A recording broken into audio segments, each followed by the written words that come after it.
Yo, what's checking, everybody? Welcome to another edition of the Orange Bloods Modcast here on the Orange Bloods Texas Football Channel. It's a mouthful. You know what else was a mouthful? Reminding you to like the video, subscribe to the page, click the bell so that you can get notifications for every time we've got new content here on the page, and we'll have a lot of content leading all the way up to and after the Oklahoma State game on Saturday. Joining me today, as usual, Jason Suchomel, Alex Dunlap, Anwar Richardson. Fellas, I did a radio interview today in Nashville with Bill King, and so we circled back and talked about the Texas-Oklahoma game. I'm curious. We do this a lot, but I kind of want to open with that again. I've got some very definitive thoughts on Texas after watching them versus Oklahoma. Jason, I'll just start with you. 5 days later, the overwhelming nag or the visual or the thought that won't go away about this game for you is what? Oh boy, there's so much of that game. Just a colossal missed opportunity for Texas. You know, you're sitting there, let's just pretend it's noon on last Saturday, and you're like, man, Texas is up 21 points on Oklahoma. And it was probably going to lose Saturday night. You and I talked about how Saturday could unfold, and in a matter of a couple hours, the script completely flipped. So just a terrible missed opportunity by Texas from a recruiting perspective. I don't think it was disastrous to lose to Oklahoma by any means. In fact, the recruits I've talked to, it was still a net positive, but certainly not the way things should have unfolded for Texas. And, I don't know. I don't know if it was Texas. You know, people say Sark took his foot off the gas. What happened to all gas, no brakes? I didn't view it that way. I just felt that the offense just started getting whipped in the second half, whipped up front, put them in bad down and distances so they couldn't be as aggressive. But, the offensive line's got to play better. I mean, I said it in my post-game thoughts immediately after. I said, if I'm placing blame in one place in this game, it's the offensive line, because I felt like they really put the entire offense, in a bad position in that second half. But just overall, man, that's a missed opportunity. We talked about, Catch, you and I did. I don't remember if it was on this modcast or the pregame show or whatever. That game had a chance to really propel this program, unlike any game we've seen in a long time. And Texas had it right there in their hands, and they let it slip through their grasp. So, not catastrophic by any means, but certainly a missed opportunity. And those don't come around often. I mean, this is another big week this week, but it pales in comparison to last week. Alex, you've come out of the Dunlap dungeon in the deep digs, offense, defense. You've reviewed it all now.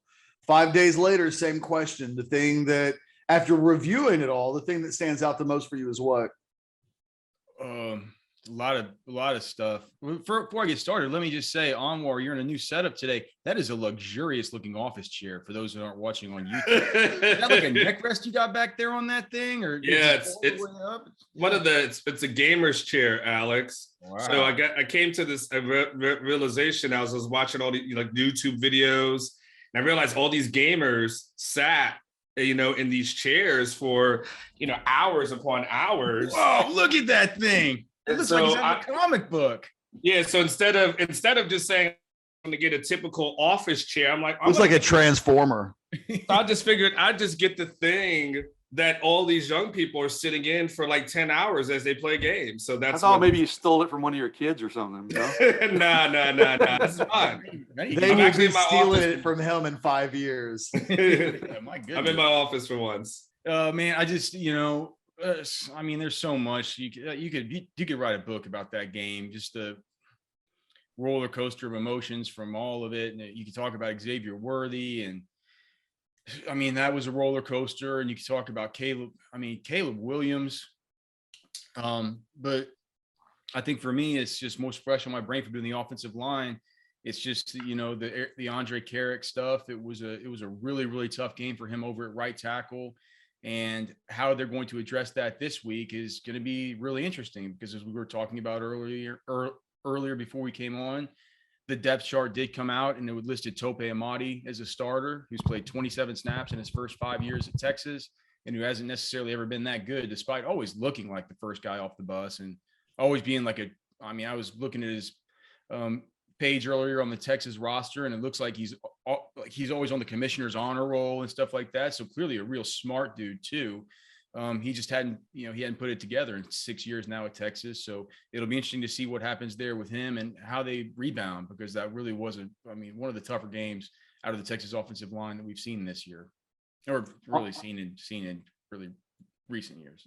Real quick, it was that bad in terms of the overall group? Was it him or was it the group? Like, what did you think about that? Group. None of them played. Christian Jones played the best game of all. And like, that's just, it was the worst game of the season for the offensive line. Really? I have to look back to see. Yeah. Let me see if it was worse than any game last season. As far as just the overall average grade. So 2020 grades by week. It was the worst game would have been the worst game of last season. I can look at 2019. Oh, wow. It would have been 2019. So collectively the worst game in the last few years. It would have been on par with Baylor 2019. A little bit worse than Baylor. Yeah, worse than Baylor 2019. I can look at 2018. Let's see, 2018. All right, so the worst game in the so 28. You have to go back to 2018. Whenever that was a lot of Elijah Rodriguez stuff that year.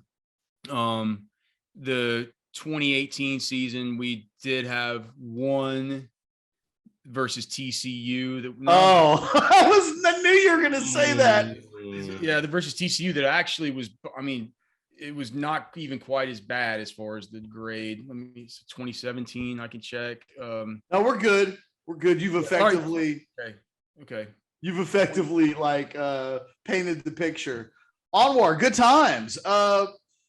Same question to you. You and I've had a chance to talk a lot this week, so I'm curious what feels like of most magnitude to you.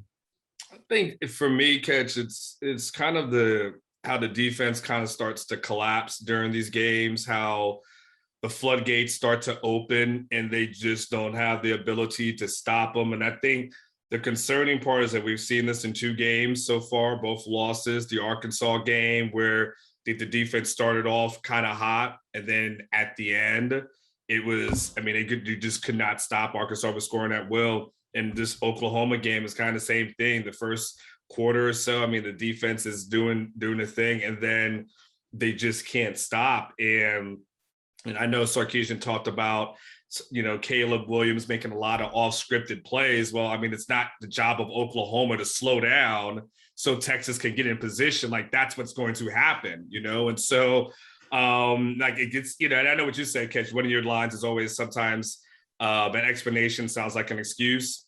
And so, but, so for me, where this defense is, Ketch, where we're talking about a defense that's ranked 9th in the Big 12 right now, 1 spot above Kansas, and a defense that has kind of been failing by historic proportions, that kind of becomes a concern of mine going forward, because I know there's a lot of Texas fans that want to look for some optimism, and there are some reasons to be optimistic, but it's hard to know that this over the next 6 games, you got to know that this defense is going to show up again in multiple games, and that kind of becomes your concern going forward. It's interesting. Anwar, you and I were doing the pregame show on Saturday, and I think we had talked going into that game, offense, and it was like a throwaway line. At the end, I was like, "Hey, Anwar, we haven't talked a lot about the Texas defense," and I was like, "Any chance they just collapse today, or you know what I mean?" And I feel like there has not been a steady conversation. For whatever reason, it feels like all of the conversation about this team is on the offense. And even on a day when they scored 48, Jason, we're talking about the offensive line and the issues that it didn't have. It's hard for me to look at the defense and see that they've given up almost 700 yards rushing in 2 losses to Arkansas and Oklahoma. And oh, by the way, those teams threw the ball too. And Oklahoma threw for over 300. And it wasn't like that with Charlie. And I don't even think that was like that with Tom. Like, when there was a historically bad defense, it was the only thing anybody talked about. As bad as the defense was last week, I still don't know if enough people are talking about the state of a defense that at this point, it's like what, the worst in school history? I mean, I've never known Texas to be 9th in the Big 12 in total defense. Yeah, I mean, There's only 12 teams in the league anymore. There's only 10. I mean, Alex probably could give you better grades on that thing, but just for, watching the game, watching a review of it, there just seems, again, how it started and how it finished for two different things. And I think, from how it starts to essentially it finishes with a game-winning rushing touchdown, which how often have you ever seen anything like that? I mean, 10 seconds left, you're just thinking, okay, this guy's just trying to get some field position. And they were at the point they knew that this defense was exposed enough that they knew that play would work and they would have a potential to score. I mean, that's concerning. And now, Ketch, are they going to play another team as good as Oklahoma or maybe even good as Arkansas for the rest of the way? Probably not. So if you want to look for like some sort of optimism, you can say, all right, those are the two toughest teams that are left on the schedule. Oklahoma State's not going to be as tough, and all the other teams are going to be good. Texas should be favored in all those games. So if you're looking for optimism, you say those should be your potential setbacks. But what you don't want to come out of it and say is, well, you won't play another team as good as Arkansas, Oklahoma, and then Oklahoma State.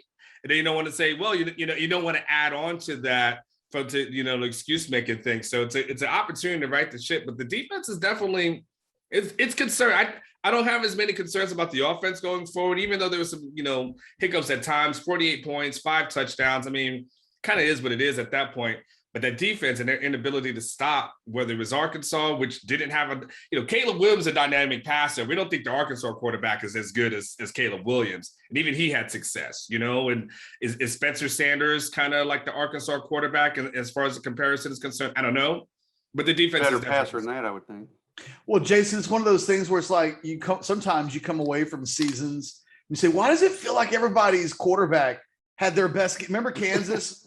Or run game, Texas, for that matter. It wasn't that long ago, right? It's like, Yeah. God, why does everybody's quarterback keep having the best game of the season against our defense? Sometimes you can have a defense that's so bad that it elevates the other teams into doing things that it didn't do, let's say, the week before.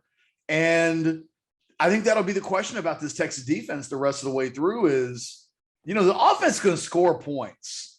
The defense doesn't have to be great. They just have to not blow it. But they're functioning, Jason, at a level right now where, I think, for instance, I think Baylor's a tough matchup for Texas because they can do a little bit of everything. And a defense I looked it up, 672 yards, 8 touchdowns on 88 carries at 7.6 yards per carry in the 2 games against Arkansas and Oklahoma.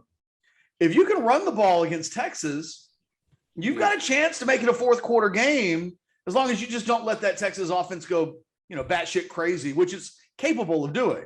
Like Texas Tech did. This Texas defense, I put it in my matchup. So they've made pretty good offenses look exceptional as rushing game and passing game. But, I'm just bewildered by this defense, that it's not playing up to the talent. And maybe it wasn't as talented as everybody thought it was. Okay, fine. But like Anwar said, they played pretty well for a while against Arkansas. They played really well against Oklahoma for a while. They played pretty well against TCU, and they give up a 90-something yard drive at the end of the game. Texas Tech, they played well. It's almost like they either lose focus in the second half, they lose their intensity, or in a case like Arkansas, it felt like they just broke the defense's will, and maybe a little bit with Oklahoma of that too. For whatever reason, man, this defense just can't keep up whatever it has bottled up in that first half. It can't keep it up in the second half. And, I thought versus Texas Tech, okay, they had such a big lead. Okay, they just kind of lost focus. They let a couple shots downfield.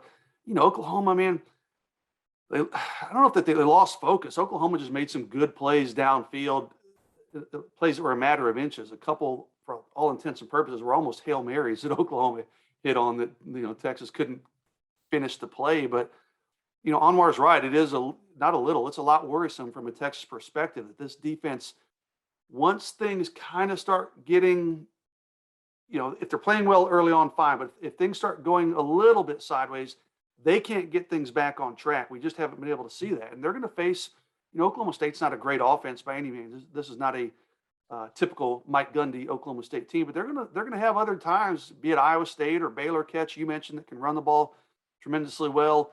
They're gonna have to battle back from some adversity, and we just haven't seen that from this Texas defense. I mean, to me, it almost feels like it's more a mental thing than it does a physical thing. Now, obviously, they're not executing, and that's physical, but a lot of that, they're just not in the right places. I just wonder if they're not focused, if they lose some of their just some of their fire and some of their ambition out there. They're dry. I don't know what it is, but they just can't seem to sustain it for certainly not 4 quarters, usually not even 3 quarters.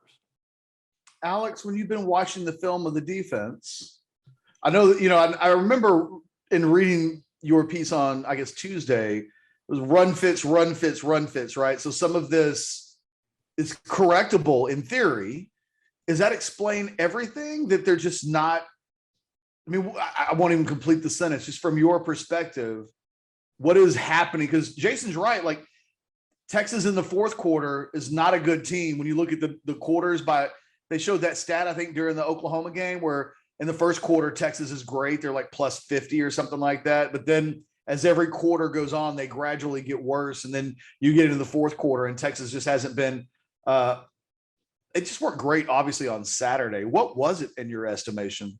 Well, a couple things. I mean, one, yeah, the run fits, just how on the defensive line and how the linebackers actually just, how they fit into the defensive scheme as designed. These guys aren't getting their run fits right. I highlighted the plays from Brockermeyer on the 2 direct snaps to Kennedy Brooks with number 9, the way that he just was able to manhandle him on those 2. I mean, those were 2 really big plays. Those were back-breaking plays. The one directly after the Xavier Worthy fumble coming out of the end zone, and then the walk-off to win the game, basically to win the game. I think Texas got one more play after that. But Keandre Coburn, his pad level through games is getting too high. He starts out playing really well. And I feel like I'm always on Slack. I'm like, at the beginning of the game, I'm like, there's Coburn. That was a big run stuff. He didn't make the tackle, but look at that stuff. Look at the way he just messed up that run. And then it feels like that falls off through the course of the game. He gets his pad level high. He can get washed out. Losing Jacoby Jones, it doesn't seem like it's really that big a deal, because he's not been that, he hasn't been a superstar this year. But man, moving down to a guy like Jett Bush, moving down to a guy like Barron Sorrell, who in some sense got a little bit exposed in this game, just for his, I mean, he's a freshman. He doesn't have the strength to stand up against these double teams in the run game. And that actually led to more Alfred Collins out there to true defensive end, which is something we might talk about or not. I kind of liked it, but it also, none of that run fit stuff really explains what happens in the coverage breakdowns.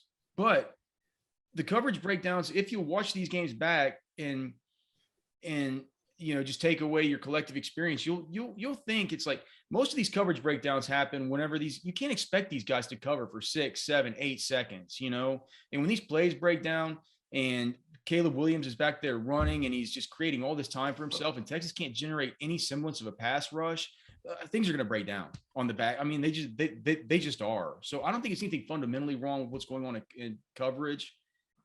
I think that's been fine. I think that anything that we've seen as far as coverage breakdowns, in large part, has been exacerbated to a great degree by the fact that these guys just can't get any organic pass rush at all right now. None of these guys are getting home, and all those things go together. They all, it's all aggregate, and so I think that I think it starts on the defensive line, and it starts with the edge rushers, and it starts with the run fits with the defensive line and with the linebackers. I think these guys need to get better pressure and make it a little bit easier on these corners and safeties. Any of you guys watch Game of Thrones? Is there a single Game of Thrones watcher in the group? Yeah. Not me. Okay. It's not me. I know. I didn't. Jason, I didn't even look at you. Yeah. A very rare pop culture thing that I'm actually. It's the reason why I had to ask, and I was kind of certain that none of you would have. Alex, I guess I'll talk to you, knowing that most of I can make this relatable beyond Game of Thrones. Feels like for me, I look at Texas and they have become a Viper versus the Mountain kind of team. And Texas is the Viper. And man, they are pretty. They got the Big 12's highest rated quarterback. They got the best running back in the country. They've got a receiver that, man, I don't even know if we know how good Xavier Worthy is. He's doing things that's hard for me to even, what does this look like if we get 3 years of this from Xavier Worthy? We're talking about the best receiver the school's ever had. I mean, so I don't know. So Texas at its best is flashy and exciting, and they can drop 70 on you. And they, in a fight, it can look real pretty. But just like the Viper, as pretty as he was, if the Mountain can get his hands on you, Texas gets into trouble. Mm-hmm. And right now, as a football team, it's funny, like I said, I did this interview on Anwar in Nashville earlier today, and Bill King was asking me to size Texas up going to the SEC. And I was like, look, man, they got stars, sexy offensive pieces. But when this team gets into a phone booth against another football team, that's when they get knocked off their axis a little bit. And and Arkansas did that to them, and Oklahoma did that to them. There's a question of whether or not anybody in the Big 12 can do this to Texas the rest of the way. Texas might just be too sexy for most of the teams they play. There is a weird little look ahead, though, where I'm like, Texas should take its time getting into the SEC for a while, because basically everybody's Arkansas physically in that conference. And I wonder, I don't know, I feel like for the next few years, Texas is going to have some sexy ass football that we're going to talk about from week to week. And then there will be a couple of games every year where, until they fix that, somebody will be a Mountain and pull Texas close. And then it turns into hand-to-hand combat. And that's just not the strength of the program, and it can't be fixed overnight. Well, I got so lost in Game of Thrones references. Jason and I were both looking at each other so confused. Alex knows what I'm talking about, though. Or something, right? I thought he said something that anybody can understand. He couldn't go with the Hulk, somebody we all know. Come on. It was. But I can't hold your hands through the most popular television show, like in the history of the medium. I mean, that being said, there's going to be people who watch this who have no clue what you're talking about either. I'm just going to throw that out there. It's as simple as this. Watched it. They're like one of these, look, it's like a guy who gets into a bar fight. If it stays, I'm one of these guys that I want to close the distance. Anwar, you're a tall guy with reach. You probably like to no, I don't want to go hand to hand. I just want to, just throw punches. Some people want to brawl. And Oklahoma turned the second half into a brawl. And that's just, when that happens with Texas, they don't have the guys on either side of the ball to win a brawl. And it really does from week to week. It's like, well, who can lure Texas in to a brawl? And I don't know that Oklahoma State can. But Baylor and Iowa State can brawl a little bit. Like, they do that. Oklahoma State still got a decent defense, though. They do have a decent defense, and so if they slow them down, just a tad bit again, Spencer Sanders will be kind of a poor man's Caleb Williams. I don't, like I said, that's why I said a before, very poor man. Yes. Destitute. I'm sorry. No Marvin Mims and apologize to Spencer Sanders' family out there for calling him a very poor man's Caleb Williams, but he's got to be on par with what the Arkansas quarterback is. As far as that kind of skill level, scrambling ability, so on and so forth. So that's the thing. What we don't know is good. We saw what they were able to do. Against Texas Tech at home, and Texas will be at home. So I definitely did give Texas a major advantage in that. But, yes, there's been weaknesses that have been pointed out that, yes, there has been, if you can withstand Texas defense starting out pretty hot and coming out with a blaze of glory, if you could just withstand that for a good quarter or so, you've got an opportunity to wear these guys down at some point, because Oklahoma entered into this game with what was viewed from the outside standpoint, not myself, but just national writers, Big 12 writers, as one of the worst offensive lines in the Big 12. Like most people thought that offensive line was not good. And the stats prove that to this moment, they still aren't that good. And it was like Texas defensive line could do nothing against them. It was like it was very hard to get that kind of penetration and trying to get that rush. So we're going to see what they, I think Sarkisian talked about their metal being tested, but that defense, everything Alex said is correct. You're going to get nothing up front. It's easy to look at a BJ Foster and be like, oh, BJ, you blew it. It's like, well, he was at 7 Mississippi. I mean, damn, like, what do you, you know what I'm saying? What is he supposed to do at that point? Right, Alex? Yeah. And I think there's also the, I don't know, man. It felt like towards the end of that game, Oklahoma knew Lincoln Riley's good, man. He's like, he knew which buttons to press. He knew which ways to attack. He came back with the same plays over and over and over again. I feel like this is a team where there are some soft spots in the underbelly of the defense that you can attack throughout the course of games to kind of wear down a little bit. And whenever you don't have a team that can, just generate an organic pass rush, a guy that can just bend the edge and just get back there and create havoc on this quarterback and make it to be like where Caleb Williams can't just go out there and say, you know what, I'm going to run free. I'm going to freelance in my first damn game as a college football player. And wherever I want to run to, I'm going to run to, and nobody's stopping me. And I'm going to wait and I'm going to see what happens. It's like, that guy, he calls himself Superman for a reason. He's a good player with good instincts, and he's good. You give that guy that much time, you're going to be in trouble. And it's like, you give these opposing offensive coordinators that much time. Like, Texas needs to generate some kind of pass rush, and I don't know how they're going to do it. They're not going to do it with Ray Thornton. He hasn't been good.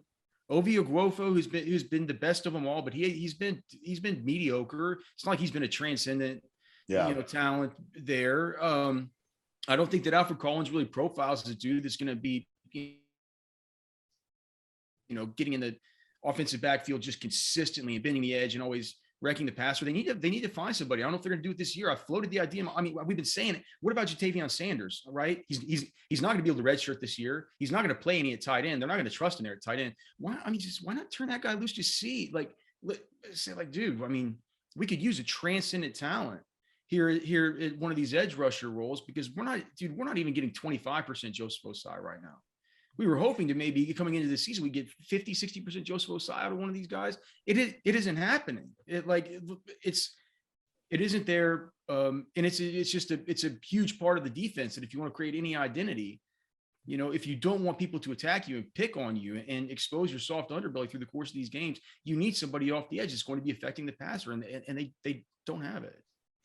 Jason, the good news is the Texas offense is legitimately in the conversation right now. Like, even for its offensive line issues, they're so good at the skill positions, primarily quarterback, running back, wide receiver. They're first in the conference in total offense. They're first in the conference in scoring. They're first in the conference in rushing offense. They're first in the conference in passing efficiency on offense. The only team in the history of Texas football that's ever pulled that off is the 2005 Longhorns. How big of, I say all of that, I wonder, should we even be bothered about the offensive line? Should all of our focus just be on the defense at this point? Because the offensive line's not great, but I don't think anybody in this panel thinks that they're not going to score points the rest of the season. I think if it was I think if it wasn't Casey Thompson back there, that offensive line would have been a lot worse. If it was Hudson last week, yeah, I agree. It would have been a bigger hindrance. It was bad last week, but they still scored 48. I know, right. I get it. I don't think they would have scored 48 with Hudson Card. Well, but they couldn't run the ball worth of crap in the second half. That's ultimately what doomed them. They I don't remember how many 3 and outs they had, but they were behind the chains because they couldn't run the ball effectively on first down or even second down. And to me, that's not a Bijan Robinson problem. That's an offensive line problem.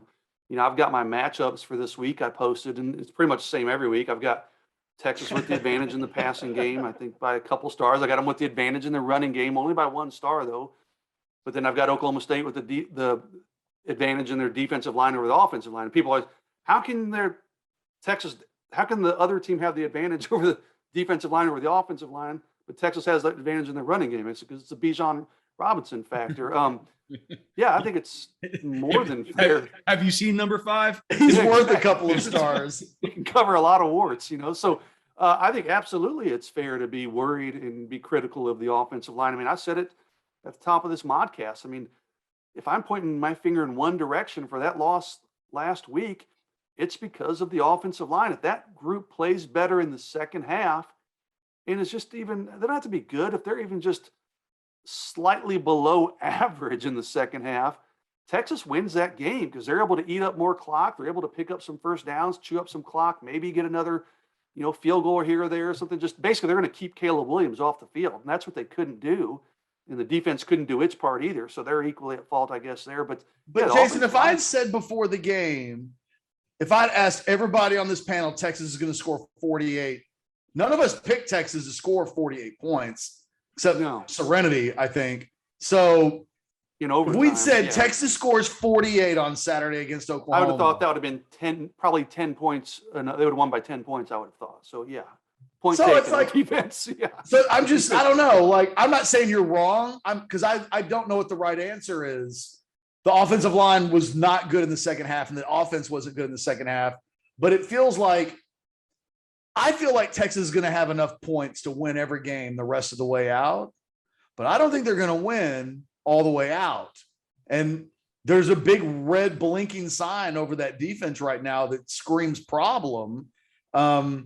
This offense is really good, and I think you're probably right, but it's a little worrisome taking Jordan Whittington out of that equation, revamping this offensive line on the fly 7 weeks into the season. It's a bit worrisome. I mean, are we going to see the offense this week that we saw against Oklahoma, Texas Tech? That's fair.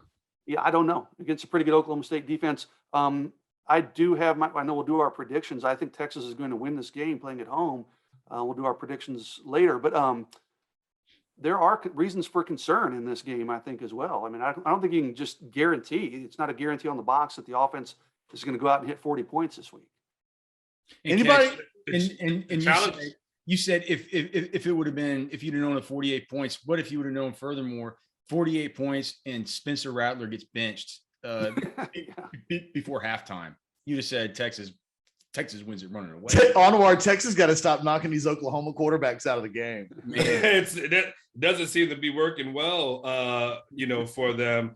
I mean, here becomes another concerning aspect of it. So, what was the final score? What was the final score? Was it 55? 55-48. 55-48. So essentially, Texas would have needed, from an offensive standpoint, to score more than 55 points in regulation. To defeated Oklahoma, and then against Arkansas, they would have needed to score over 40 points to defeat Arkansas. I mean, like, that's putting a lot on an offense. Like, as good as I think Casey Thompson is, as good as I think Xavier Worthy is, as good as I think Bijan Robinson is, to say that this team, from an offensive standpoint, it may need to drop at least 40 in many games in order to pull off victories. And I know, I mean, obviously, like Kansas, you may not have to, shouldn't, God help us, got to drop that many, right? And the Kansas States, and where maybe you don't have to do that as much, or West Virginia, but to think that going into this weekend, when we start thinking about, okay, this defense is going to give up points. It's almost reminding me a little bit, Ketch, of those past Oklahoma teams before Alex Rich got there, where it was, this defense is bad. And so now you just got to focus in on that offense, scoring as many points as possible. Like that becomes the point. Now I'm like, that's going to put a lot on Casey and a lot on this offense to say, all right, at the end of the day, this defense is probably going to give up a lot of points. And there may be a game you need to score 60 to win. And I know they'll say, well, we got to score one more point than the other team. Like, all right, dude, I get it, but asking a lot, dude. Like, slow down. It is asking a lot to ask your offense that say, hey, you probably have to score 40 or 50 in most games to win. I feel like I asked this question a lot, Anwar, but you brought it up kind of like, how many points will Texas need to score this weekend? I mean, I'm probably going to put it at least 40. I'm going to put it at 40. Do you think Oklahoma State's scoring in the 30s? Yeah. Okay. Alex, same question real quick. Will you give me a couple minutes to look at the spread and look at kind of I'll jump in then. yeah. Prediction. I just want to know out your gut. I think any game Texas gets in, they need to score something. Yeah, probably 35, 40 points. But Yeah. I'd like to look and see what OSU's done so far this year. So Well, you go ahead and start calculating. We'll do the predictions in a separate video, but you'll be ready for that. What about you, Jason? I'm probably going to live to regret this or eat my words, but I don't think it's going to take 40. Initially, I was thinking 35, but then as I'm kind of thinking about my prediction, I think if Texas gets in the 30s, they'll win this game. I think Oklahoma State's going to play good defense. They're going to try to shorten this game. They're going to try to run the ball. It's not going to be taking a ton of shots downfield like we saw Oklahoma hit. Again, I'll probably be wrong on this, but I think if they get in the 30s, it'll be enough for this week. I didn't realize Oak State's undefeated. Well, yeah. Yeah, they're ranked, Alex. They're pretty They're like 12th in the country. It's a little misleading, that ranking. I mean, they haven't really beat anybody. Baylor, I guess, and they've played a lot of close games. They beat Tulsa 28-23. Yeah. No, I think Texas is going to put it on Oklahoma State this weekend. I think Oklahoma State's a paper dragon. I think the other question, Anwar, is it how much of this is about Texas away from home? So far, it just hasn't been good. I mean, they do beat TCU, right? But I mean, I think at the end of the season, we're going to look back and say TCU just wasn't very good, rather than they always own Texas. So we make that game slightly different. That performance wasn't great, though, even though Texas wins. And then the next two, Arkansas and Oklahoma, are just so radically different from the teams that we've seen play at DKR. Yeah, I mean, they're 1-2 away from Austin, at this point, and the two losses, one is pretty much a blowout. The second, they had a lead, and then we know what happened after that. So yeah, what you got to hope for, Ketch, is that it translates, right? You got to hope that, okay, they're back here, familiar setting, so on and so forth, and then that team that we saw, maybe you don't see the same team that you saw against Texas Tech, but the team that we've known has had some success at home, like that's exactly what you want to see. I mean, I don't see a Mike Gundy team, a Mike Gundy coach team, led team looking as bad as Texas Tech did. Like, I don't, that's not really on a Gundy resume. They're good. They're competitive. They're scrappy. They're well coached. So, but they're Catch. Oklahoma State will still come in and I know Texas has beat Oklahoma State in the past two games. So it's a little misleading a little bit when we start talking about Oklahoma State's success against Texas, because Texas has won the past two. It's that streak before that, people still remember. But, you still got to expect Oklahoma State to come in and be competitive, especially from a defensive standpoint. And I just don't think we're at a point where we could just check the box and say, we know for sure that this Texas defense is going to limit Oklahoma State to the low 30s. I haven't seen anything other than maybe the environment that makes me believe like we could just check that box and say, if Texas does 35, I mean, Oklahoma only scored 30. Like, I'm not, who's to say Oklahoma will only score 30? I don't know. We've seen enough of this defense to know for sure that, they won't give it up if pressure applies. Alex, Jason brought up Jordan Whittington. We've talked about the Tope Armade stepping into the lineup this week as a piece of the storyline. Replacing two of your 11 starters this week's not an insignificant thing. We talked early in the year about Texas is riding those top three receivers significantly, and what would happen if they had to, at any point during the season, not play with Jordan Whittington, Xavier Worthy, or Joshua Moore. And then it seemed like Whittington and Worthy separated from Moore a little bit. What do you think happens from a personnel standpoint, usage-wise? Do we expect to see a lot more 12 personnel, because the conversation is about now Marcus Washington versus that second tight end, as opposed to a totally different conversation? Like, what is the impact of Jordan Whittington basically being out for the majority of the rest of the season, if not the rest of the season? It's a call. I mean, he's getting surgery on a collarbone. He's out. Well, right? I mean, it's usually like a 6 to 8 week injury, even with surgery. Maybe bowl game. I mean, yeah. like, I mean, the point is, we ain't seen him for a long time. Yeah. Well, okay. So Jordan Whittington, I mean, even in this last game, I know he got injured at it's towards the end of the game, but I think we still had 2 or 3 series left whenever he got injured. So, because that opened things up for Marcus Washington to come in, which was interesting. Marcus Washington played both at the X and he played in the slot for a few snaps, which I thought was weird. I'd never seen Marcus Washington in the slot. It always felt to me like Kelvontae Dixon would be the better option to maybe bump up there into the slot. He did play 7 slot snaps in this game after Jordan Whittington went out. So I would maybe picture, since Marcus Washington is typically a guy that they like on the perimeter, that they really like to use him as a he's a really good stock blocker. He's really good blocking on the outsides when they go to these outside zone runs. I think for so he'll be used in those kinds of situations. I think maybe at the X, maybe they'll put him inside at the slot. But I think that for the Jordan Whittington stuff that we like to watch and fans like to see, the catches over the middle, the run after catch kind of stuff. I think that the role player that falls into that role is much more Kelvontae Dixon. He's fast. He's good.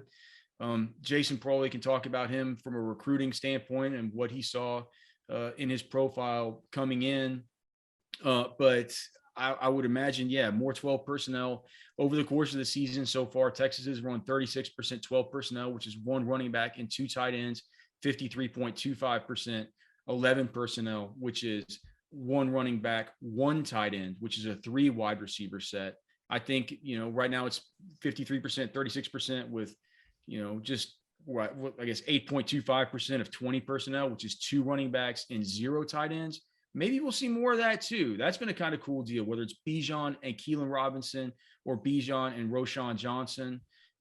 We might be able to see a running back sort of take over for that, but I would expect, a tick up in 20, a tick up in 12 for plays whenever they want that good blocking on the outside, maybe more Marcus Washington, plays where they really want a playmaker with the ball in his hands out of the slot. I would say probably they're going to want to get number 16, Kelvontae Dixon, out there. I'll throw this out there to kind of everybody, whoever has an opinion on this, jump in. What did we think about Texas, not getting Keelan Robinson involved in the offense at all? No Roshan Johnson either. I mean, I think we all realize that means you're taking Bijan off the field in order to get one of those guys on, but it wasn't quite the Texas offense that I expected to see against Oklahoma. I'm assuming that changes this week. I think I kind of understand it. We talked before the game, Catch, and I think we were all in agreement this might be a good game to get Keelan Robinson involved because Oklahoma had struggled with other running backs kind of out of the backfield in space. Texas got up to such an early lead. I think their objective in the second half was let's try to run the ball and kill clock. That lends itself to Bijan and Bijan only. Well, I mean, Roshan can do it too, but you want Bijan's ability to run through contact and get 4 or 5 yards on first down. They just weren't able to do it because I keep going back to that.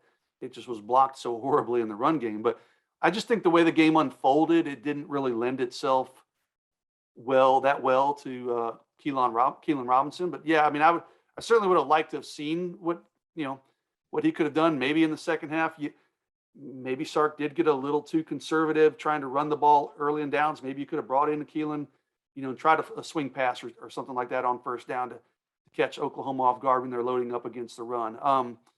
But I just kind of think the way the game unfolded, I understand why it was the Bijan Robinson game, especially in the second half. They wanted his power and his ability to run through tackles and maximize his runs, I think, to get 4 or 5 yards on first down. Hey, let's run again on second down and set up a 3rd and short.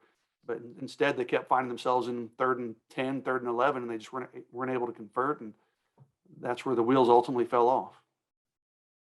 Alex, any thoughts on that? Just in general, with what's the for you? Because I think we talked a lot about getting the running backs involved in a passing game. That didn't happen. We talked about changing it up, the second half, letting Keelan Robinson see if he can pressure the defense. That didn't really happen.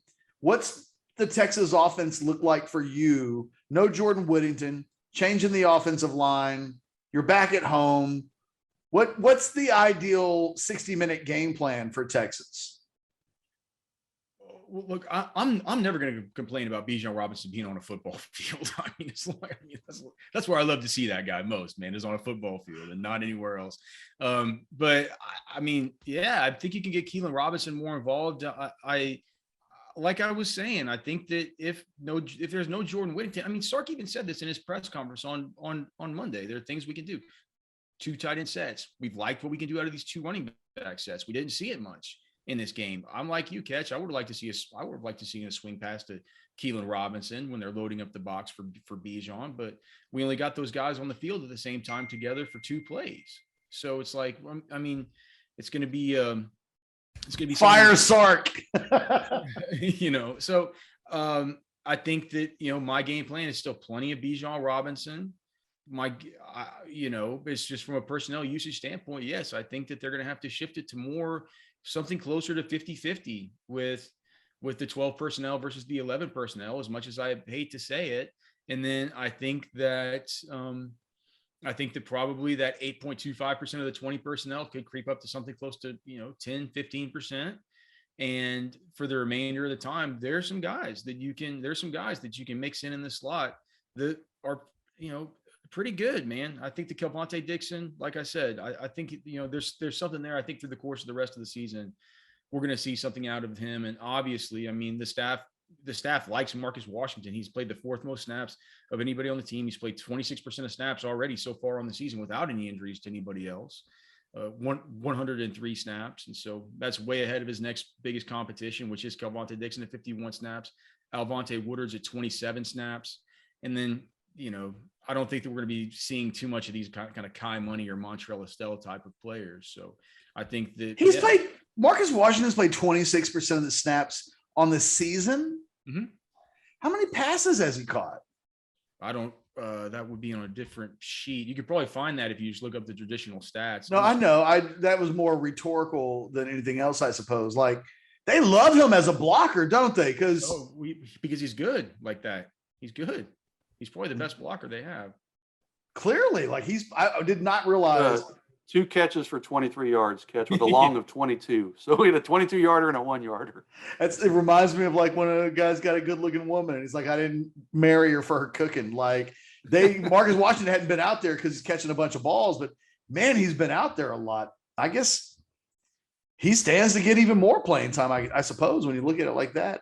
Real quick, Jason, before we go into parting shots, and all of us can join in on this. The A&M Alabama thing. It's the elephant in the room this week when talking about just what Texas did and didn't do.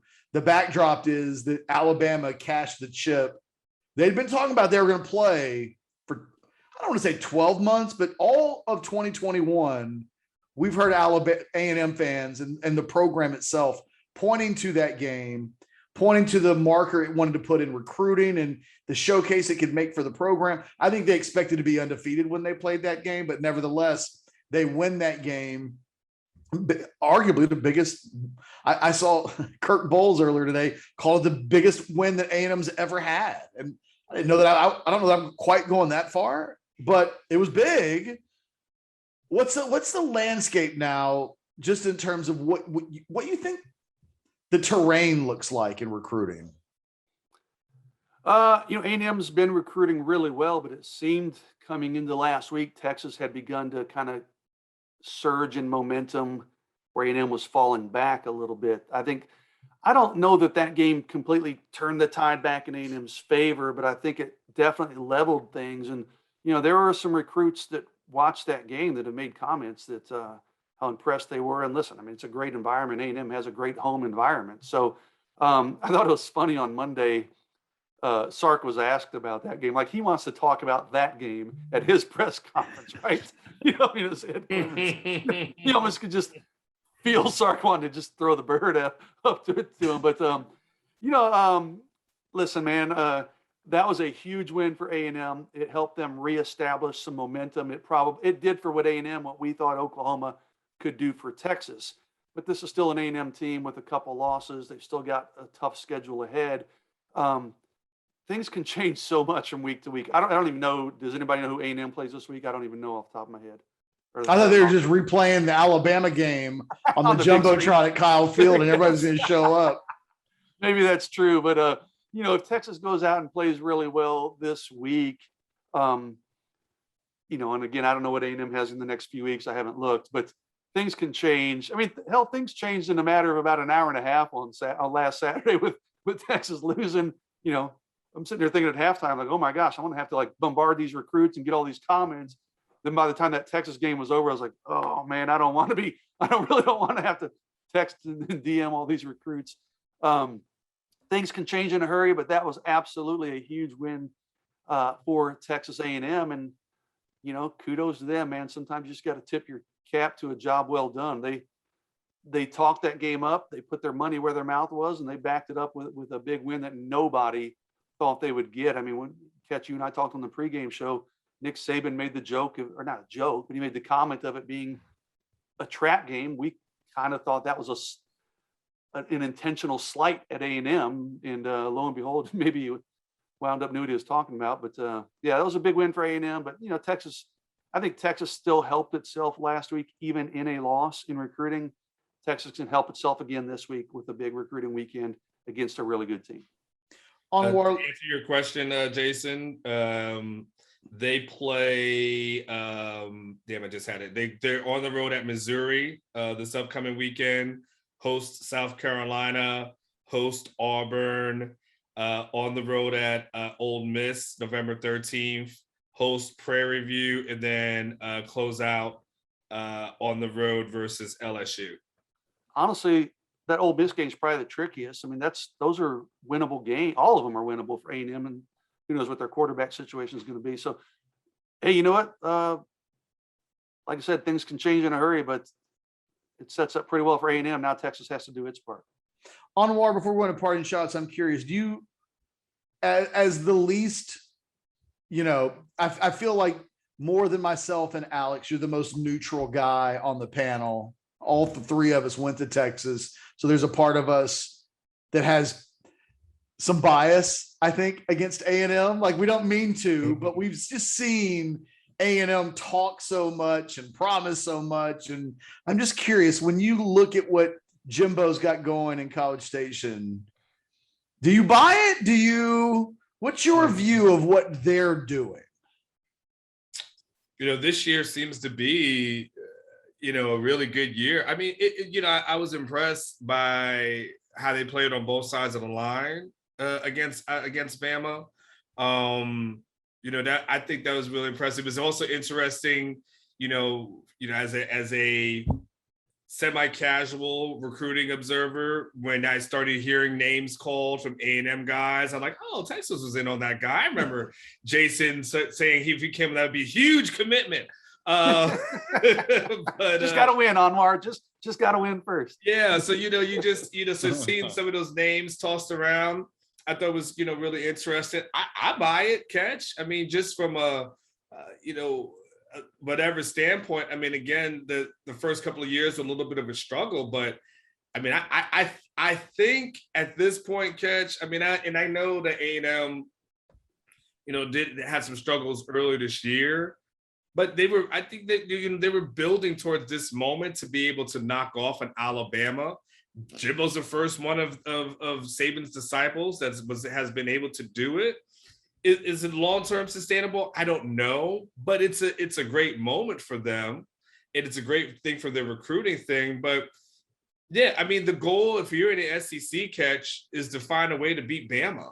And if you find a way to beat Bama in the regular season, I think you've accomplished your goal. Now they got to see how they do against other teams, but that's always the benchmark, can you beat Alabama? And that's the thing that Texas fans has always talked about as relates to A&M, is like, oh, you're just riding off of Bama's championships and nothing else in the SEC championships. Well, it was a great moment for them. So, I mean, kudos to what they're doing and what Jimbo's doing. Sure, I'll buy it. Speaking of the Mountain and the Viper, Bryce Foster, true freshman, had a huge impact in that game. They started two freshmen on the offensive line in that game, but that's why recruiting matters.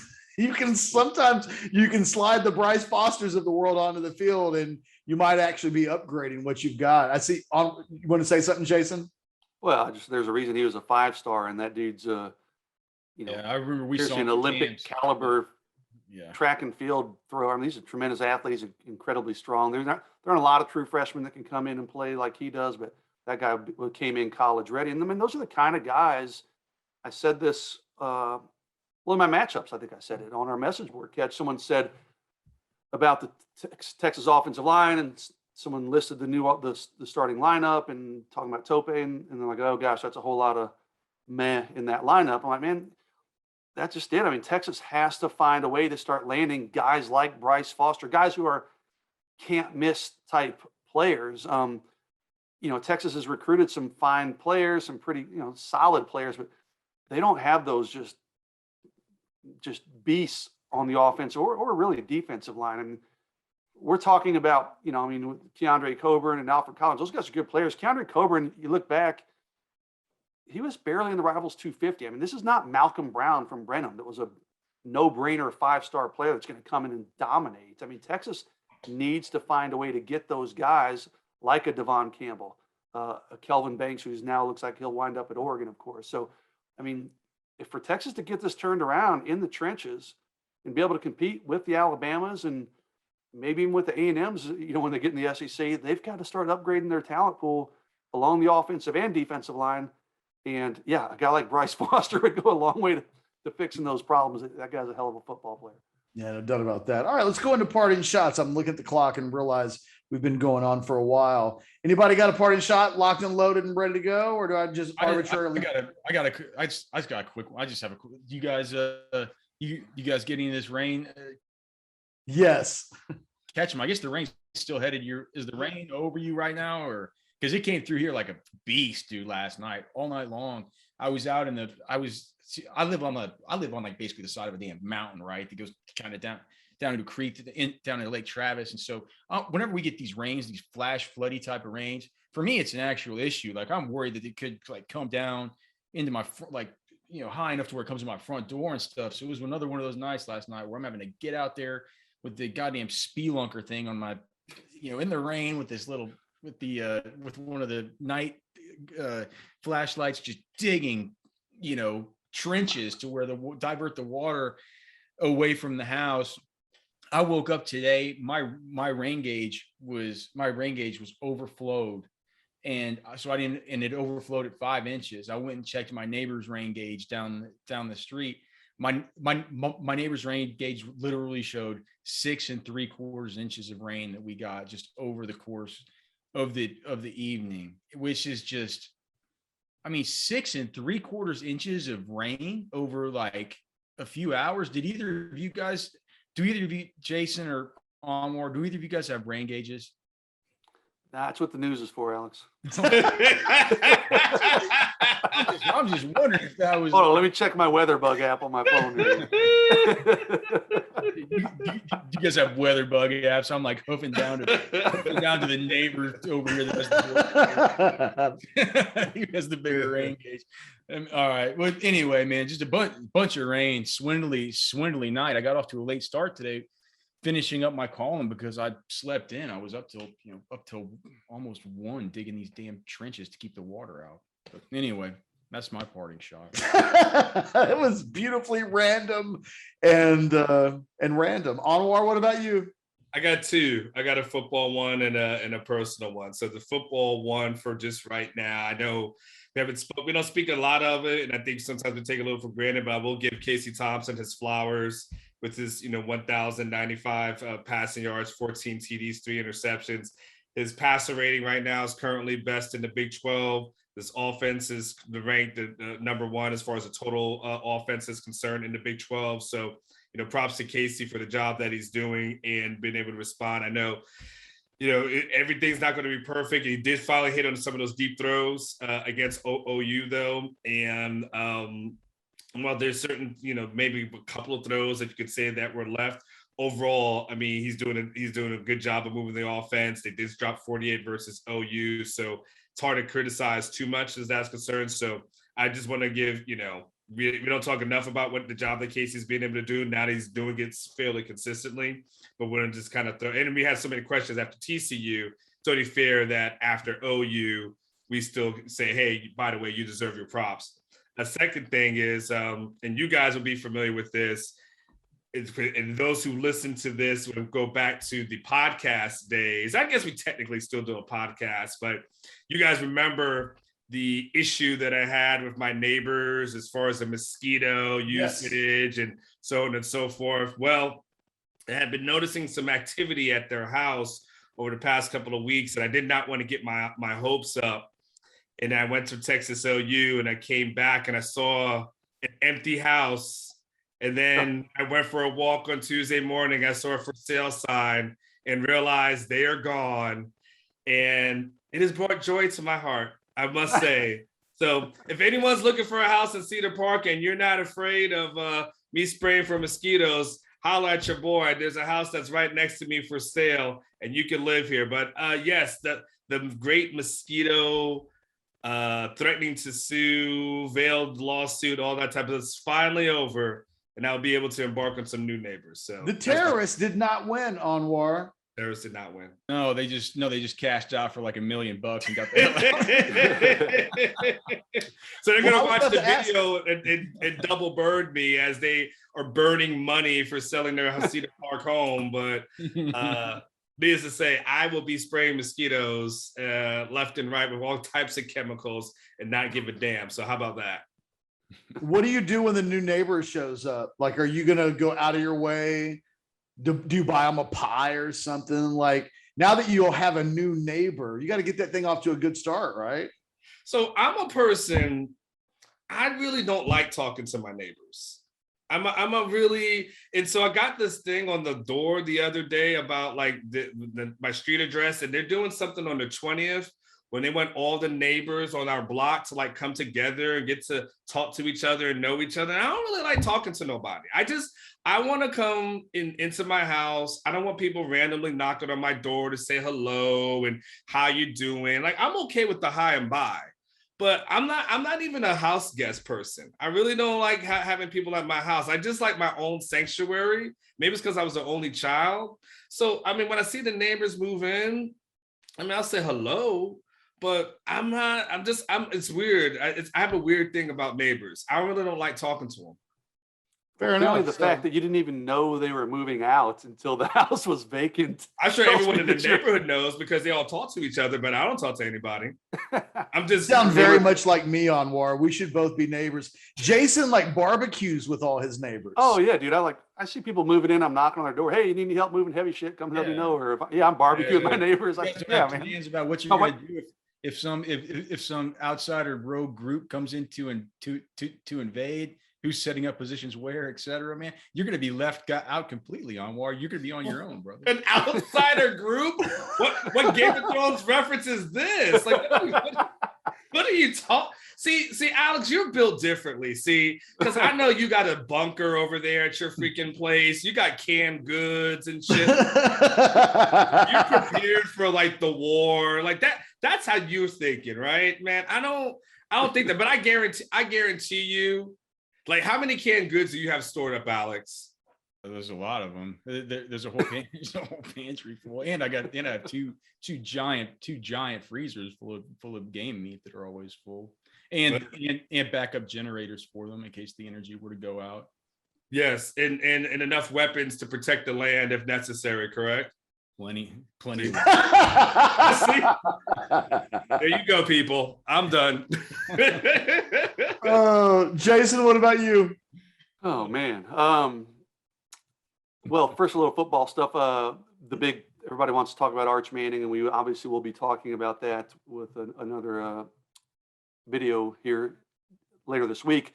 But don't forget, it's a big official visit weekend for Texas too. I'm looking at my list here, 5 official visitors coming in. All of them are out-of-state prospects that we've confirmed. 2 offensive linemen from the West Coast, defensive end Quincy Wiggins, Rivals 100 member from Louisiana, a safety from Louisiana, and a safety from California. So yeah, probably the first time I've ever covered an official visit weekend where it's all been out-of-state prospects. So Again, we'll have coverage of those guys on Sunday. I'm going to try to get as much coverage as I can on Sunday, because on Monday I'm getting the hell out of Dodge. Hopefully, if these flights don't all get canceled, I'm catching a flight Monday with the wife to go just hide out in the mountains for a few days and get away from pulling Anwar and Alex, and just get away from people and get away from everything, and just sit there and enjoy the scenery for a few days. So, yeah, big recruiting weekend. We'll have coverage of that Sunday, and then our man Cole will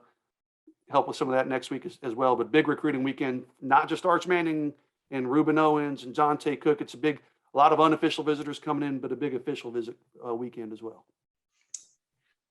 I don't think I have a parting shot, but that doesn't seem fair. Everybody has to have one. So I just real quickly, fantasy football, nothing is more frustrating in our league, which Jason, you might as well leave. Alex, Anwar, there's nothing more frustrating than waiver wires in our league, because there's nothing ever available. It's such a joke to read fantasy football stuff on Mondays and Tuesdays. Go to rosterwatch.com and they're giving you the list of guys to pick up. And then you go to our league and you go to available players and there's nothing available. It's like, oh, someone came up with a top 20 list of players to pick up this week, and literally none of them are available. This week, there were a few players that were available on waivers this week that might actually help a team over the course of the fantasy football season. So I put out my list of waiver pickups. I think I was 6 deep, 5 deep, something like that. And in the end, I ended up picking up a defense that I'll stream this week and missed out on all the players. And I just hate our league sometimes. I hate it. I agree. I agree with Dustin. I think we're just so behind the times about the free agent bidding. We need to move to that, because that way, if you want your guy, you can go get him, but you're gonna have to pay out the nose. We could talk about the free agent budget next year. I think it might be a good idea. Well, but yeah, it's a tough league, and the thing you got to do using those waiver wire cheat sheets, man, is you gotta get the guys way down the list the week before. Yes, pop up next week. That's how you got to do it. It's some sharks in that league, dude. There's just nothing available. There's nothing available. I might have to, like, when Ezekiel Elliott has his bye week now, I might have to go pick up Malcolm Brown and just YOLO it for a week. Just see what happens. Oh, you gotta hope. You gotta hope. Hope is barely alive. Look, for myself, Jason Suchomel, Alex Dunlap, and Anwar Richardson. Again, do us a solid. Like the video, subscribe to the channel. We are creeping up slowly but surely towards 10,000, which I have that number in my head for some reason. Click the notifications thing, get the notifications. Thanks for watching. We'll do this again soon. You guys take care. Later.